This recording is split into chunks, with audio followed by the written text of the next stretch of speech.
The classroom door slammed shut just as the last child was picked up, and little Amara stood alone under the fading afternoon light, clutching her tiny backpack as if it were the only thing keeping her steady. Her eyes scanned the empty hallway again and again, hope flickering like a fragile flame. Every passing minute stretched heavier than the last. 47 minutes had already passed, and still, no one came. If you believe in kindness and second chances, take a moment to like, comment, share, and subscribe to the channel Echoes the Stores. Stories like this remind us what it truly means to show up, even when life makes it hard. Outside, the sun hung low but bright, casting long golden beams across the schoolyard. The noise of laughter and chatter that once filled the air had faded into a distant echo. Teachers had gone, gates were half closed, and the world seemed to be moving on without her. But Amara didn't cry. Not yet. She just waited. Because she believed he would come. Her father, Ryan Malik, had never been late before. Ryan wasn't just a single father, he was everything Amara had left. Since her mother's passing 3 years ago, he had poured every ounce of himself into raising her. Mornings began before sunrise, juggling breakfast, packing lunches, and preparing for his long shifts at the auto repair shop. Evenings were for homework, simple dinners, and bedtime stories told with tired eyes but a full heart. He wasn't perfect, but he never failed her. Until today. That afternoon had started like any other. Ryan had promised her, just like always, "I'll be there before the bell rings." And Amara had smiled, trusting him with the unwavering faith only a child can have. But life, unpredictable and often cruel, had other plans. At exactly 2:57 p.m., just as Ryan was closing up early to pick her up, a frantic customer had rushed in, an old man with a broken-down car and desperation written all over his face. He needed to reach the hospital. His wife was there, fighting for her life. Ryan hesitated for only a second before deciding to help. Because that's who he was. Someone who couldn't walk away from someone else's pain. Minutes turned into a race against time. Tools clanged, sweat dripped, and his hands moved faster than ever before. He kept glancing at the clock, his heart pounding louder with every passing second. He knew he was running late. He knew Amara was waiting. By the time he finished, it was already too late. Ryan sped through the streets, his mind drowning in guilt. Traffic lights felt longer, roads felt endless, and every second screamed at him. He imagined Amara standing alone, her small face searching for him, her trust slowly cracking. The thought made his chest tighten painfully. Back at the school, the security guard had started closing the main gate. "Anyone left?" he called out. "One child," a teacher replied softly. "She said her father is coming."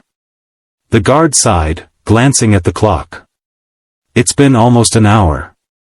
Amara sat quietly on the bench near the entrance, her legs swinging gently, her eyes fixed on the road beyond the gate. She had counted the minutes. She had watched every passing car. But she didn't leave. Because leaving would mean giving up, and she wasn't ready to do that. Finally, in the distance, a familiar figure appeared, running toward the gate, breathless and desperate. Ryan. He didn't slow down. He didn't stop. He rushed through the half-closed gate, his eyes scanning wildly until they landed on her. And there she was. Still waiting. For a moment, time seemed to freeze. The weight of those 47 minutes hung heavily between them. Ryan's chest rose and fell as he struggled to catch his breath, his face etched with regret and fear. Amara stood up slowly, her small hands gripping the straps of her backpack. There was a pause, a fragile, uncertain moment where everything could have broken. But instead of anger or tears, she smiled. A small, gentle smile that carried more understanding than anyone her age should have. Ryan dropped to his knees, pulling her into a tight embrace, his arms wrapping around her as if he never wanted to let go again. His shoulders shook slightly, the guilt finally spilling over. He didn't need to explain. He didn't need to justify. Because somehow, she already knew. Children like Amara don't measure love in minutes or mistakes. They measure it in presence, in effort, in the quiet ways someone keeps choosing them over and over again. That evening, as they walked home together under the warm glow of the setting sun, something had changed. Not broken, but deepened. Their bond, already strong, had grown even stronger through that moment of imperfection. Because love isn't about always being on time. It's about always coming back. As the days passed, Ryan became even more mindful, balancing kindness to others with responsibility to the one person who needed him most. And Amara, in her quiet strength, continued to teach him something no manual or guide ever could, that forgiveness isn't earned through perfection, but through love. Now, if this story touched your heart even a little, take a moment to like, comment, and share it with someone who believes in second chances. Your support helps keep stories like this alive. And before we end, here's a special request. Comment below, I believe in showing up, no matter what. Because sometimes, the most powerful thing we can do isn't being perfect, it's simply being there, even after we're late. On a quiet street where the mornings always seemed the same, something extraordinary was happening long before anyone realized it. It began the day a single father named Daniel knelt beside an unfamiliar woman's wheelchair, tightening a loose strap so she could safely cross the street. He thought it would be a one-time gesture, just a passing moment of kindness between strangers. But fate had woven his mornings into hers long before he understood why. And what she eventually told him, on a day he never saw coming, would change both their lives in ways neither could have predicted.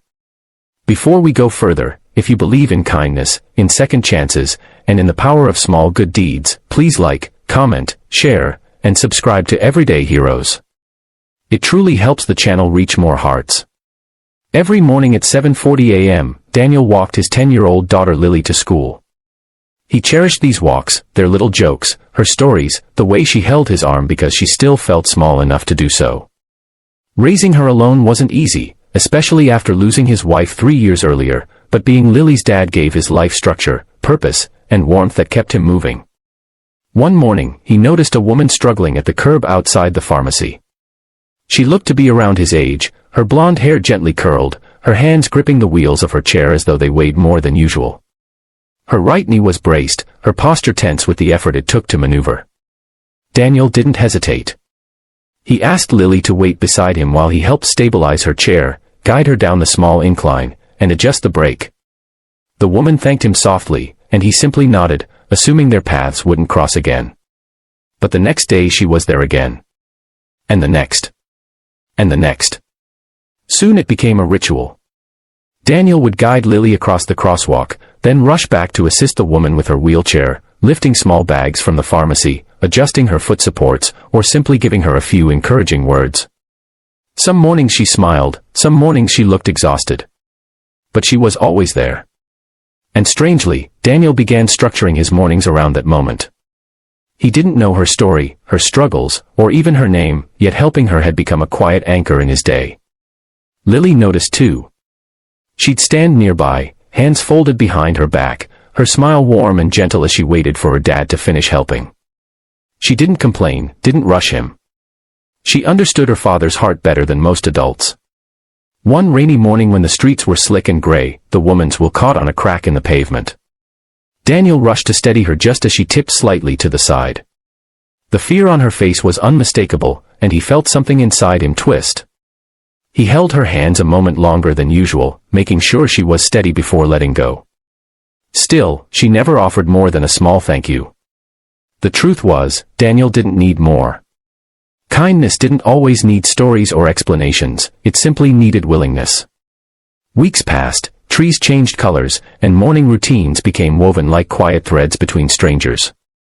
But everything shifted one Friday when the woman asked Daniel if he could wait a moment before leaving. Her voice trembled slightly, as though she'd been building courage for days.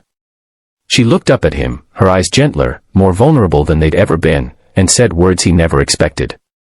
She said she knew exactly who he was. Before Daniel could understand what she meant, she explained that 3 years earlier, when he lost his wife in an accident, the emergency team included her younger brother.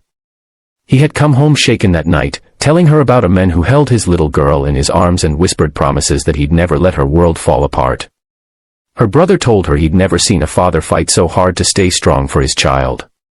She had remembered that story ever since. What she had never expected was that this grieving father from her brother's memories would one day be the same man who helped her every morning without ever knowing who she was. Daniel stood frozen, a mix of shock and gratitude washing through him. Lily stepped closer, sensing something important was unfolding. The woman continued, explaining that she'd recently suffered a spinal injury and had been feeling hopeless, defeated, and alone. Watching Daniel show up every morning, not for praise, not for recognition, but simply because it was who he was, gave her courage she hadn't found anywhere else. His kindness had reminded her that she wasn't a burden, that she wasn't invisible, and that people could show up for one another even without knowing the whole story. Then she said the words that truly shifted something inside him. She told him that he was the reason she began physical therapy again. She told him that seeing him care for his daughter with such devotion made her believe she could rebuild her life too. And she told him that the world needed men with hearts like his, and that he had changed her life without ever realizing it.